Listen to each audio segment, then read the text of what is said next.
IPL 2024 के लिए तैयार हो चुकी हैं सभी 10 टीमें। आज इस वीडियो में जानेंगे हर टीम की स्ट्रेंथ और वीकनेस, किस टीम के पास कहां कहां है मजबूत प्लेयर्स और कौन सी टीम किन किन खिलाड़ियों को लेकर हो रही है परेशान। आज इस वीडियो में हो जाएगा सब कुछ क्लियर। चलिए दोस्तों शुरुआत कर लेते हैं सबसे पहले लखनऊ सुपर जायंट्स की स्ट्रेंथ के साथ। अगर मैं लखनऊ सुपर जायंट्स की सबसे बड़ी स्ट्रेंथ की बात करूं तो इनकी जो बल्लेबाजी डेप्थ है वो 2024 के आईपीएल में इनकी सबसे बड़ी स्ट्रेंथ रहने वाली है। दोस्तों इसका रीजन ये है कि नीलामी से पहले और उसके दौरान ही इन्होंने देवदत्त पड्डीकल को लाकर शुरुआती 4 प्लेयर्स तो अपने फिक्स कर लिए हैं। नीचे से ऑलरेडी इनके पास मार्कस स्टोइनिस थे और बीच में आयुष बडोनी और कृणाल पंड्या एक अच्छा डिसेंट ऑलराउंड वाला बल्लेबाजी का रोल निभाकर दे रहे थे। मतलब 7 नंबर 7 तक इनके पास तगड़ी बल्लेबाजी रहने वाली है। ऊपर से डी कॉक, केएल राहुल, देवदत्त पड्डीकल उतरेंगे। उसके अलावा काइल मेयर्स इनके पास थे, निकोलस पूरन इनके पास थे, नीचे से मार्कस स्टोइनिस इनको बल्लेबाजी देते थे। तो जो बल्लेबाजी डेप्थ है वही लखनऊ की सबसे बड़ी स्ट्रेंथ है और अगर लखनऊ अपनी स्ट्रेंथ पर खेला तो आपको प्लेऑफ में दिखने वाला है। क्योंकि देखो यार, हर टीम के पास थोड़ा बहुत कमजोर थोड़ा बहुत मजबूत पक्ष होता है, लेकिन स्पेशली लखनऊ के पास ये जो स्ट्रेंथ है, अगर भैया इनके ये जो 5-7 बल्लेबाज बताए इसमें से 3 भी तगड़े चलने लगे ना, लखनऊ बहुत अच्छा क्रिकेट खेलने वाला है। क्योंकि फिर वो गेंदबाजी को ये लोग बैलेंस्ड कर देंगे, लेकिन बल्लेबाजी इनकी सबसे बड़ी स्ट्रेंथ है। अगर लखनऊ को जीतना है तो बैटिंग पर अपना भरोसा जता। लखनऊ सुपर जायंट्स की स्ट्रेंथ के बाद अब अगर हम इनकी वीकनेस की बात करें तो सबसे बड़ी वीकनेस अभी की स्थिति में लखनऊ की गेंदबाजी नजर आ रही है। दरअसल दोस्तों इनके पास मात्र 2-3 ऐसे खिलाड़ी है जो कि वर्ल्ड लेवल पर अच्छा या बेहतरीन प्रदर्शन कर रहे हैं ऐसे बॉलर, और उसके अलावा बाकी इनकी जो गेंदबाजी यूनिट है वो काफी ज्यादा सप्रेस नजर आ रही है। अगर आप आईपीएल की दूसरी टीमों से इन्हें कंपेयर करो तो मार्क वुड जा चुके हैं इंग्लिश क्रिकेट बोर्ड के कारण, इंग्लिश क्रिकेट बोर्ड ने अड़ंगा लगाया था और मार्क वुड के स्थान पर शमार जोसेफ की एंट्री हुई है। लेकिन यार एक अकेला जोसेफ क्या करेगा, इंडियन पेसर इनके पास है नहीं। लिस्ट आप देख पा रहे होंगे। विदेशी स्पिनर की बात करें तो वो भी नहीं है। इंडियन स्पिनर की बात करें तो फिर ये निर्भर करेंगे रवि बिश्नोई पर। तो कुल मिलाकर इनके पास अगर 1-2 बड़े इंडियन पेसर होते या फिर एक आध और बड़ा विदेशी स्पिनर या तेज गेंदबाज होता तो ये थोड़े से स्ट्रांग रह सकते थे। लेकिन लखनऊ सुपर जायंट्स जितनी डेप्थ जितनी मजबूती अपनी बल्लेबाजी में रख रही है उसका उलट उतना ही कमजोर पक्ष इनका गेंदबाजी आज की डेट में नजर आ रहा है। क्योंकि अगर शमार जोसेफ नहीं चले तो तेज गेंदबाजी में इनकी रीढ़ की हड्डी टूटेगी और रवि बिश्नोई नहीं चले तो स्पिन गेंदबाजी इनकी खत्म हो जाएगी, मुश्किल में फंसेगी लखनऊ की गेंदबाजी। आगे बढ़ते हैं। लखनऊ सुपर जायंट्स के बाद अब बात करते हैं हैदराबाद की टीम की। हैदराबाद की सबसे बड़ी स्ट्रेंथ है इनके पेसर्स। जब से इनकॉर्पोरेट हुई है हैदराबाद की टीम, शायद 2014-13 के आसपास, तब से ये हैवी पेस बैटरी वाली टीम रही है। इस बार भी आप देख लो, उमरान मलिक इनके पास, टी नटराजन इनके पास, भुवनेश्वर कुमार इनके पास, पैट कमिंस इनके पास, मार्को जेनसन इनके पास। तो 5 तो तगड़े तेज गेंदबाज इनके पास हैं। उमरान मलिक आपको पेस देंगे, जो बाउंसर रूल का फायदा है वो मार्को जेनसन और पैट कमिंस उठाएंगे, टी नटराजन भी उठाएंगे। तो ले देकर भैया स्ट्रेंथ है इनकी तेज गेंदबाजी। और पहले भी हैदराबाद की टीम तभी सफल होती थी जब इनके तेज गेंदबाज बहुत अच्छा करते थे। अमूमन इंडियन प्रीमियर लीग में स्पिनर्स चलते हैं, लेकिन अगर मैं 2-3 साल छोड़ दूं पिछले, तो उससे पहले हैदराबाद के तेज गेंदबाज खूब धमाका करते थे इंडियन प्रीमियर लीग में। लेकिन हाँ, आज भी वो स्ट्रेंथ बनी हुई है और आज भी हैदराबाद फोकस्ड है अपने तेज गेंदबाजों पर। अब ये स्ट्रेंथ इनको कहां तक पहुंचाएगी ये आप बता देना कमेंट बॉक्स में। टूर्नामेंट के एंड तक कहां पर पहुंचेगी हैदराबाद की टीम बताना जरूर। अब वीकनेस देख लेते हैं दोस्तों। अगर मैं वीकनेस की बात करूं तो 2 वीकनेस है, कप्तानी plus Indian players. Marco Jansen इनके कप्तान है, इन्होंने पैट कमिंस को कप्तान नहीं बनाया है। 25 करोड़ दिए, कप्तान अभी तक क्यों नहीं बनाया, सवाल उठता है। पैट कमिंस की खराबी है कि दुनिया भर में बड़ी अच्छी कप्तानी करते हैं, भारत में ही आकर स्पेशली इंडियन प्रीमियर लीग में उनको समझ नहीं आता क्योंकि यहाँ की कप्तानी थोड़ी ट्रिकी है। दूसरी बड़ी चीज, इंडियन प्लेयर्स नहीं है। गेंदबाजी में तो है ऑप्शंस, लेकिन स्पिन ऑप्शंस में प्रॉब्लम है इनके पास इंडियंस, विदेशी भी, और स्पेशली बल्लेबाजी में ये मयंक अग्रवाल और राहुल त्रिपाठी पर ही निर्भर करेंगे, अभिषेक शर्मा पर निर्भर करेंगे। तो वो जो एक बड़ा इंडियन बल्लेबाज होता है जो कि टीम को फ्रेम प्रोवाइड करता है, जो हर टीम के पास एक होना चाहिए, वो इनके पास एक भी नहीं है। एंड आई थिंक हैदराबाद की बहुत बड़ी प्रॉब्लम है ये, हैदराबाद को सॉल्व करना था नीलामी में। खैर यार देखो, सीधी बात है, छोटी नीलामी थी, ऐसी बड़ी बड़ी प्रॉब्लम छोटी नीलामी में सॉल्व होती नहीं है। इन्होंने 25 करोड़ दिए, सीधे सीधे पैट कमिंस को ले आए। बट आज की स्थिति में हैदराबाद थोड़ी सी परेशान है अपने इंडियन प्लेयर्स, स्पेशली इंडियन बल्लेबाज और कप्तानी को लेकर। अब आप बताओ भाई, जैसा मैंने पहले भी सवाल पूछा, हैदराबाद कहां तक पहुंचेगी? लखनऊ हैदराबाद दोनों को कवर कर चुके हैं स्ट्रेंथ और वीकनेस के मामले में। बताना जरूरी है दोनों टीमें आपके हिसाब से कहां पर पहुंचने वाली है, और अगर आप भी इन दोनों के फैन हो, लाइक नहीं किया वीडियो को तो कर देना। चलिए दोस्तों आगे बढ़ते हैं, राजस्थान रॉयल्स की टीम की बात करते हैं। लेकिन उससे पहले क्या कर रहे हो यार, चैनल को सब्सक्राइब कर दो। हर टीम की स्ट्रेंथ और वीकनेस, आईपीएल की हर एक खबर, न्यूज, फैक्ट, अपडेट्स, स्टोरीज हर रोज सबसे पहले आपकी स्क्रीन पर परोसते हैं। सब्सक्राइब का बटन नीचे भाई नहीं किया है तो कर दो, आपको ही मजा आएगा। फिर बोल रहा हूँ आईपीएल की फैनगिरी दिखाओ, सब्सक्राइब के बटन पर नहीं किया हो तो फटाफट सब्सक्राइब कर बेल आइकन दबाओ। चलिए दोस्तों, राजस्थान रॉयल्स की टीम को समझ लेते हैं। राजस्थान रॉयल्स की अगर मैं स्ट्रेंथ की बात करूं तो इनकी सबसे बड़ी स्ट्रेंथ है स्पिनर्स प्लस टॉप 3। इनके पास 3 तगड़े स्पिनर्स हैं और इनका जो टॉप 3 बैटर्स है वो बहुत तगड़े। तो ये जो 6 खिलाड़ी है, ये ओवरऑल इनकी स्क्वाड में सबसे बड़ी स्ट्रेंथ है और 70% इनकी जो ताकत है वो इन 6 खिलाड़ियों में बसती है। ऊपर से इनके पास, जैसे आपको पता है, बल्लेबाजी में जायसवाल है, one of the best in India. उसके अलावा इनके पास सैमसन है और जॉस बटलर है। नीचे से इनके पास जैम्पा है, अश्विन है और चहल है। तो ये जो 3 स्पिनर्स हैं ये इनकी बहुत बड़ी स्ट्रेंथ बनेंगे, और ऊपर से वो जो इनके पास वो है बल्लेबाज, वो इनकी सबसे बड़ी स्ट्रेंथ बनेगी। ओवरऑल इन्हें प्लेइंग 11 बनाने में आसानी होगी क्योंकि इनके पास जो थंब प्लेयर होते हैं, जैसे विदेशी तेज गेंदबाज ट्रेंट बोल्ट, इंडियन तेज गेंदबाज प्रसिद्ध कृष्णा, इंडियन स्पिनर रवि अश्विन और यूजी चहल, तो वो जो थंब प्लेयर्स होते हैं ना, उनकी संख्या इनके पास काफी अच्छी है जो कि इनको काफी स्ट्रेंथ देगी। तो ये टीम ऐसी टीम है दोस्तों जिनको प्लेइंग 11 बनाने में काफी आसानी होने वाली है because off spinners plus top 3। लेकिन भैया देखो, हर टीम के पास, जैसा मैंने बोला, स्ट्रेंथ और वीकनेस होती है। अब वीकनेस देख लेते हैं। इनकी वीकनेस है इनके ऑलराउंडर। छोटी नीलामी में बड़े काम नहीं हो सकते, इन्हें ऑलराउंडर नहीं मिल सका। रीजन हमें पता था, इतनी बड़ी संख्या में ऑलराउंडर्स थे नहीं। मेरे हिसाब से इन्हें डैरेल मिचेल या रचिन रविन में से किसी एक को लेना था, क्योंकि आज की डेट में आप जब नंबर 4, नंबर 5, नंबर 6, नंबर 7 की पोजीशन इनकी उठाकर देखोगे, नंबर 8 की उठाकर देखोगे, तो आपको ऐसा कोई ऑलराउंडर नहीं दिखेगा जो बहुत अच्छी बल्लेबाजी को संभाल ले, जैसे कि डैरेल मिचेल कर सकते हैं, जैसे कि हार्दिक पांड्या, शिवम दुबे कर रहे हैं सीएसके में, जैसे बेन स्टोक्स कर सकते हैं। वो कमी राजस्थान रॉयल्स की अभी भी इंटैक्ट है। पिछले साल तक इनके पास होल्डर थे, इन्होंने होल्डर को भी निकाल दिया। तो ले देकर भैया बहुत बड़ी वीकनेस है इनकी। और मैं फिर बोलूंगा दोस्तों, राजस्थान रॉयल्स की टीम ने कई दफा इस वीकनेस को पाटने की कोशिश की है, बट समहाउ राजस्थान वो कर नहीं पाता है, क्योंकि राजस्थान, जैसा कि मैंने बोला, थंब प्लेयर पर फोकस करने वाली टीम है। अब रियान पराग अगर एकदम से अच्छा प्रदर्शन कर दे तो वो अलग बात है, लेकिन आज की डेट में दोस्तों ध्रुव जुरैल, रियान पराग, इन प्लेयर्स को मिडिल ऑर्डर में नंबर 5, नंबर 6, नंबर 4 पे कुछ करना पड़ेगा अगर राजस्थान को इस वीकनेस से मजबूत होना हो तो भैया ये थी राजस्थान की स्ट्रेंथ और वीकनेस। आप बताओ, राजस्थान के फैन हो तो आप भी बताओ भैया, कैसे राजस्थान इनसे टैकल करेगी और किस पोजीशन पर पहुंचेगी आईपीएल 2024 में। राजस्थान रॉयल्स की टीम अपनी राय कमेंट बॉक्स में लिखना। चलिए दोस्तों आगे बढ़ते हैं। राजस्थान रॉयल्स के बाद अब बात कर लेते हैं दिल्ली कैपिटल्स की टीम की। दिल्ली की सबसे बड़ी स्ट्रेंथ है इनकी बल्लेबाजी डेप्थ। ऋषभ पंत की वापसी, Prithvi Shaw, David Warner already थे, हैरी ब्रूक को इन्होंने खरीद कर ले आए हैं। उसके अलावा मिचेल मार्श, बहुत फ्लेक्सिबल प्लेयर, आपको नंबर 5 तक सर्व कर दे सकते हैं। तो ले देकर वो जो 4, 5, 6 नंबर तक इनके पास बल्लेबाजी है वो टॉप नॉच बल्लेबाजी है।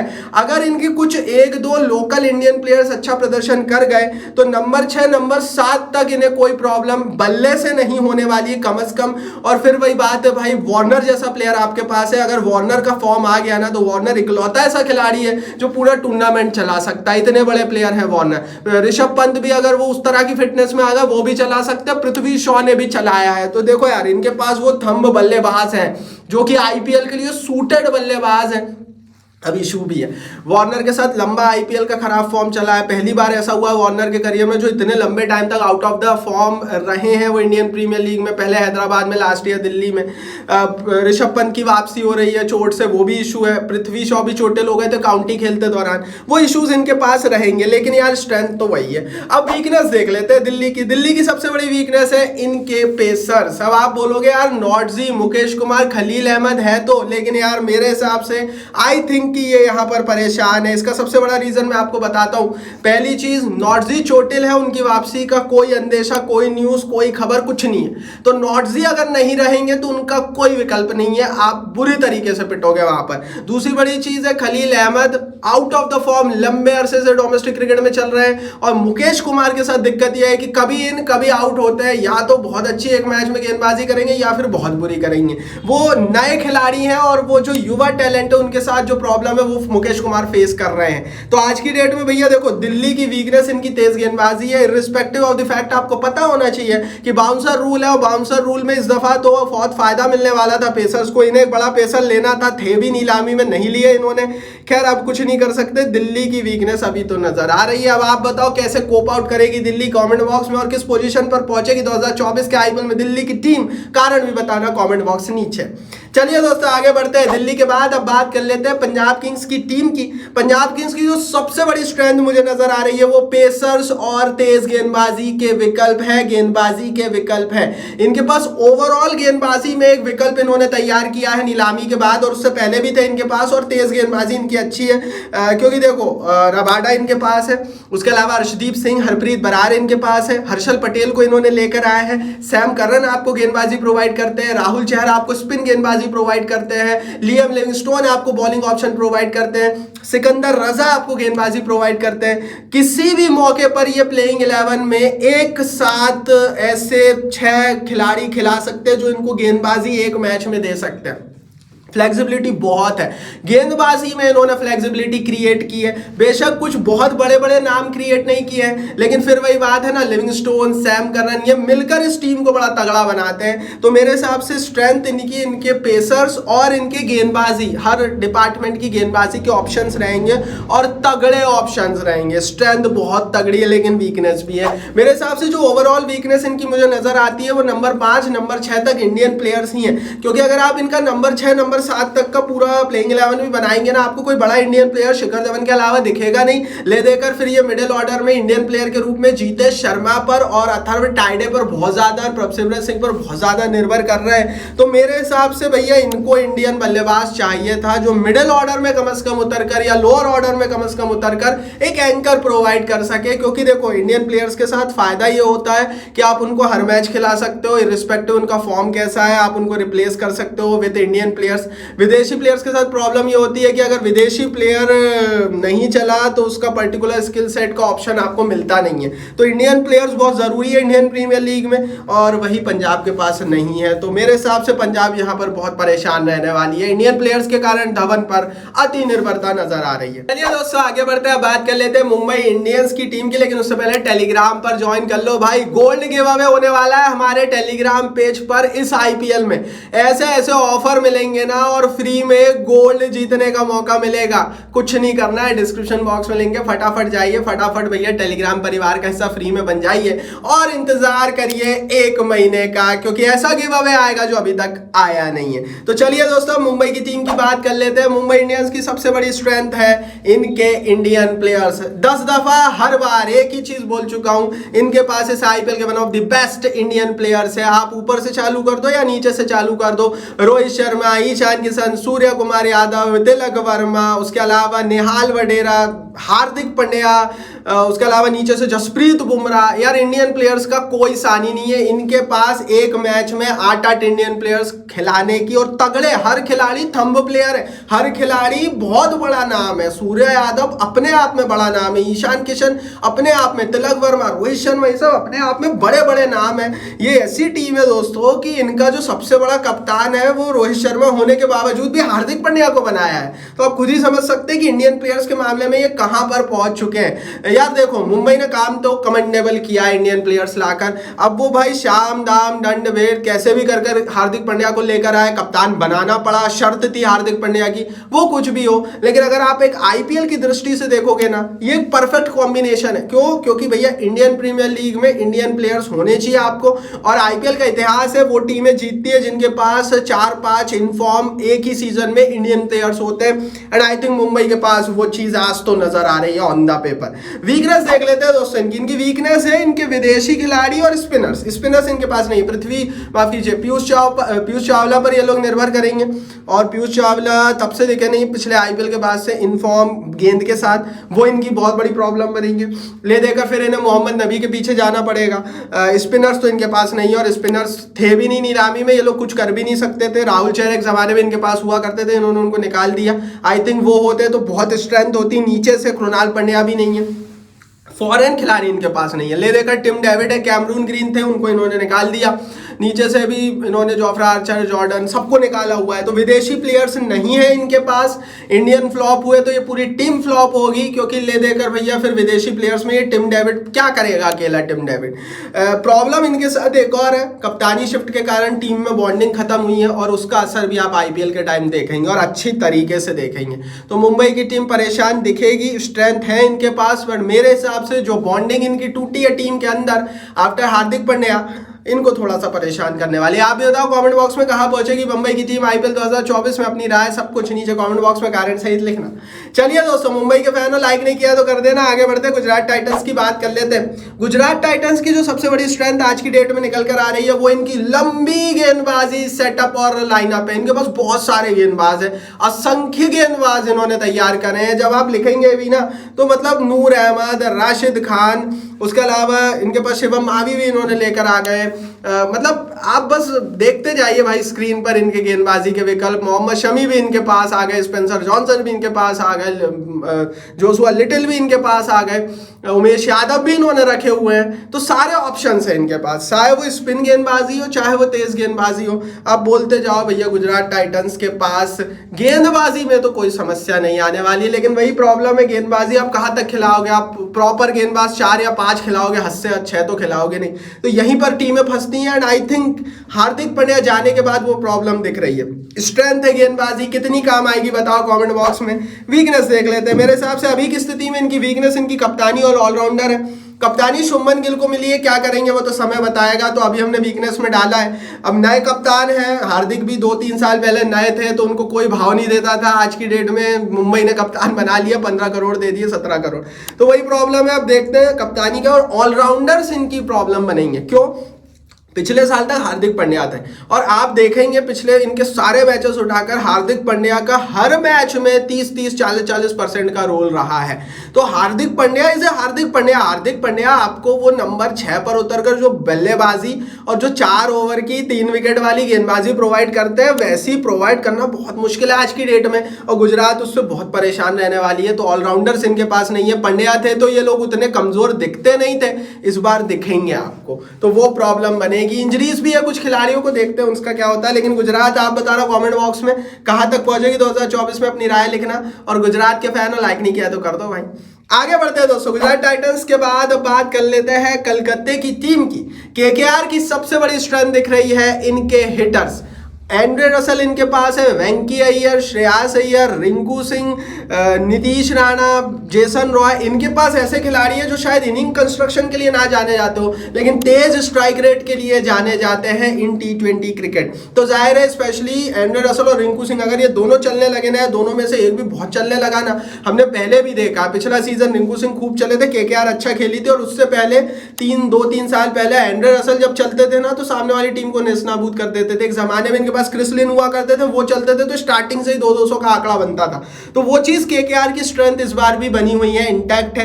कितनी फायर करेगी ये समय बताएगा, अभी तो कागज पर ही हम गिन सकते हैं। वीकनेस देख लेते हैं इनकी। केकेआर की वीकनेस है पेस ऑप्शन। आप बोलोगे यार ये बंदा क्या बोल रहा है, मिचेल स्टार्क इनके पास है, लेकिन मिचेल स्टार्क का कोई जोड़ीदार है नहीं है। केकेआर की टीम ने मिचेल स्टार्क को लेने में अपने सारे रिसोर्स खर्च कर दिए, ये बात सभी बोल रहे हैं। 20 करोड़ रुपए दिए मिचेल स्टार्क को, शायद 25 करोड़ माफ कीजिए दिए मिचेल स्टार्क को। पैट कमिंस को 20 करोड़ दिए गए। और वो जो पैसे दिए ना 25 करोड़, उसके कारण इनका जो बचा हुआ बॉलिंग सेटअप था वो वैसे ही का वैसा पड़ा रह गया। तो इनके पास गेंदबाज नहीं है। हाँ, बहुत सारे लोग बोलेंगे यार ये नाम है वो नाम है डोमेस्टिक क्रिकेट, लेकिन हमने आईपीएल का इतिहास देखा है। आपको एक बड़ा इंडियन गेंदबाज चाहिए होता है, आपको एक बड़ा स्पिनर भी चाहिए होता है। स्पिनर में तो ये लोग सुनील नरीन हो गए, वरुण चक्रवर्ती पर निर्भर कर लेंगे, लेकिन तेज गेंदबाजी में आप कौन से इंडियन खिलाड़ी पर जाओगे? बहुत प्रॉब्लम होगी भैया केकेआर को। और स्टार्क बेशक इनका बहुत प्लस पॉइंट है, लेकिन 4 ओवर ही फेंकेंगे हर मैच में स्टार्क। उसके अलावा क्या, फिर वही बात है, स्टार्क से ये लोग उम्मीद करेंगे हर मैच में शुरुआती 3-3 विकेट निकाल कर देने की, जो कि कितना संभव हो पाएगा ये तो आईपीएल में ही पता लगेगा। अभी की स्थिति में केकेआर की तेज गेंदबाजी इनकी वीकनेस है। सिर्फ अगर आप स्टार्क को साइड रख दोगे तो आपको वो और क्लियर कट समझ में आ जाएगा। आगे बढ़ते, बताना जरूर केकेआर किस पोजीशन पर रहेगी, अपनी राय कमेंट बॉक्स में लिखना। और केकेआर के फैन लाइक नहीं किया तो कर देना भैया, बड़े तगड़े हिटर्स हैं इनके पास। आगे बढ़ते हैं, अब बात कर लेते हैं चेन्नई सुपर किंग्स की टीम की। सीएसके हर साल की तरह इस बार भी one of the perfect side नजर आ रही है, लेकिन स्ट्रेंथ और वीकनेस दोनों है। स्ट्रेंथ की बात करें तो ऑलराउंडर्स और जो डेप्थ इनके पास है ऑलराउंडिंग में, अपनी बल्लेबाजी में, अपनी गेंदबाजी में, वो इनकी सबसे बड़ी स्ट्रेंथ रहने वाली है। देखो यार, 3 चीजें ऐसी होती है जो हर साल हम देखते हैं सीएसके की, जिसके दम पर सीएसके के पास सेट फॉर्मूला होता है। बल्लेबाज ऊपर से, मिडिल में ऑलराउंडर और नीचे से स्पिनर्स। तेज गेंदबाज के लिए टीम कभी जानी जाती थी भी नहीं। तो ये तीनों चीजें इस बार भी इंटैक्ट है। रचिन रविंद्र को लेकर आए, वो भी स्पिन करा लेते हैं। रविंद्र जडेजा भी, मोइन अली भी है, तीक्ष्णा भी है। तो विकल्पों की इनके पास कोई कमी नहीं है। अगर आप इनका ऑलराउंडर सेटअप उठाकर देखेंगे ना, तो भाई जड्डू, मोइन अली, रचिन रविंद्र, डैरल मिचेल, आप बस नाम लेकर लेते जाइए, शिवम दुबे, 5 तगड़े तगड़े ऑलराउंडर। ये पांचों एक साथ खेल गए ना तो सामने वाली टीम को समझ नहीं आएगा किसको क्या करें, क्योंकि कोई बल्लेबाजी अच्छी करेगा, कोई गेंदबाजी अच्छी करेगा, और अगले मैच में सब कुछ पलट जाएगा। सामने वाला गेंदबाजी अच्छी करेगा, बल्लेबाजी बुरी करेगा।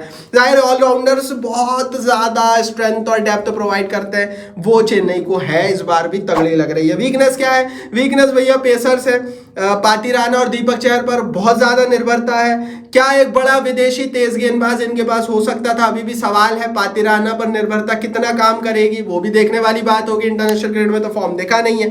बाउंसर रूल में क्योंकि दोनों ही हाइटेड नहीं है, कितना फायदा चेन्नई ले पाएगी ये भी देखने वाली बात होगी। इस बार क्योंकि होम अवे मैचेस फॉर्मेट में नहीं हो रहा है आईपीएल, तो चेपॉक में बहुत ज्यादा मैचेस नहीं होंगे, तो स्पिनर कितने काम करेंगे ये भी देखने वाली बात होगी। तो वीकनेस है इनके पास, छोटे छोटे पैचेस में इनके पास वीकनेस भी साफ साफ नजर आ रही है।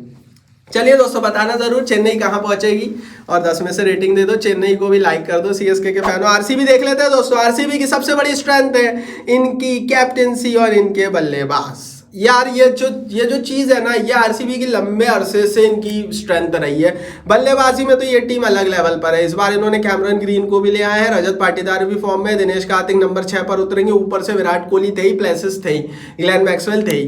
तो यार बल्लेबाजी में ये टीम को कोई नहीं पकड़ सकता, और बल्लेबाजी इनकी चलनी है, क्योंकि 6 में से 2 तो चलेंगे, और जो 2 कोई भी चलेगा वो इनको बहुत आगे तक लेकर जाएंगे।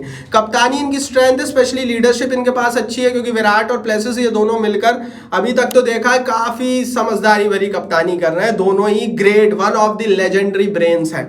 तो स्ट्रेंथ आरसीबी की जैसी हर साल होती है वैसी दिख रही है। वीकनेस देख लेते हैं। वीकनेस गेंदबाजी ओवरऑल वीकनेस है इनकी, लेकिन उसमें भी स्पिनर सबसे बड़ी वीकनेस है, क्योंकि इनके पास स्पिनर नाम की कोई चीज नहीं है। करण शर्मा के ऊपर ये लोग स्पिन गेंदबाजी में निर्भर रहने वाले हैं। तेज गेंदबाजी में तो ये लोग सिराज है, हालांकि उसके साथ विदेशी तेज गेंदबाज ये लोग नहीं ले पाए थे। जोसेफ अल्जारी जोसेफ को 14 करोड़ दिए हैं, तो प्रॉब्लम इनके साथ तेज गेंदबाजी में भी है, लेकिन हाँ वहां पर विकल्प है इनके पास, बट स्पिनर्स में तो कोई ऑप्शन ही नहीं है। तो weakness I think royal Challengers Bangalore की टीम की है, इनके स्पिनर्स, और बहुत बड़ी वीकनेस है। तो ये थी भैया रॉयल चैलेंजर्स बेंगलोर की स्ट्रेंथ वीकनेस। बताना जरूरी ये लोग कहां तक पहुंचेगी। तो भाई ये थी सभी 10 टीमों की स्ट्रेंथ और वीकनेस। कमेंट बॉक्स में बताइए कौन सी टीम कहां पर पहुंचेगी, कौन सी टीम जीतेगी इस साल का आईपीएल। अपनी फेवरेट टीम का नाम और कारण बताइए कमेंट बॉक्स में। इस वीडियो को लाइक और शेयर कर दो, टेलीग्राम पर ज्वाइन कर दो, और चैनल को सब्सक्राइब नहीं किया है तो सब्सक्राइब का बटन नीचे फटाफट हिट करके बेल आइकन दबाओ।